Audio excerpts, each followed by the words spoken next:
Assalamualaikum warahmatullahi wabarakatuh. Perkenalkan, nama saya Fanya Saputri dari kelas 2B. Baik, di sini saya akan melakukan presentasi dari tugas yang diberikan oleh Pak Nehru pada mata kuliah keperawatan jiwa. Baik, perkembangan keperawatan jiwa di dunia dan di Indonesia.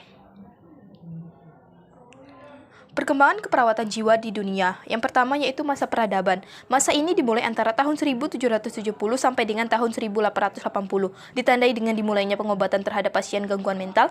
Hippocrates, bapak kedokteran abad 7 sebelum Masehi, menerangkan bahwa perubahan perilaku atau watak dan gangguan mental disebabkan karena adanya perubahan cairan tubuh atau hormon yang dapat menghasilkan panas, dingin, kering, dan kelembapan.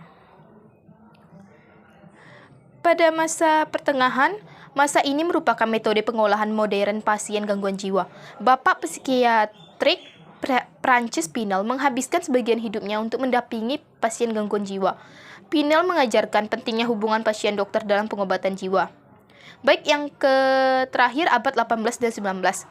William Ellis, seorang praktisi kesehatan, mengusulkan perlunya pendamping yang terlatih dalam merawat pasien dengan gangguan jiwa. Pada tahun 1836, William Ellis mempublikasikan Treatise on Insanity, yaitu pentingnya pendamping terlatih bagi pasien gangguan jiwa.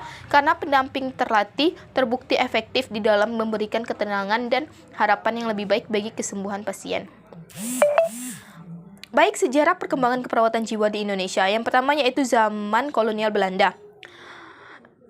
Bapak Velpeger yang disebut penduduk pribumi, dibantu dengan Zieken Oppasser sebagai penjaga orang sakit. Tahun 1799, pemerintah kolonial Belanda mendirikan rumah sakit Binnen Hospital di Jakarta, bertujuan untuk memelihara kesehatan serta tentara Belanda.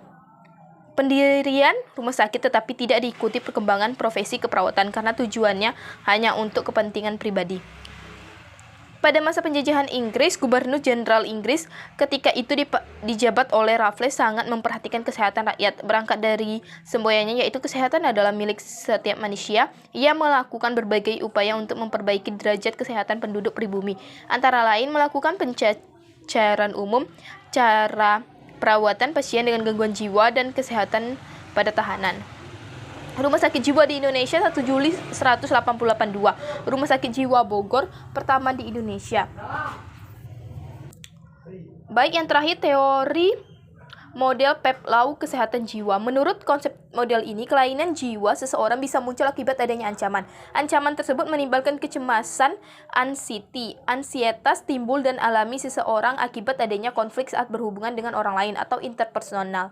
Berdasarkan teori ini, klien adalah individu dengan kebutuhan perasaan dan keperawatan adalah proses interpersonal dan terapeutik.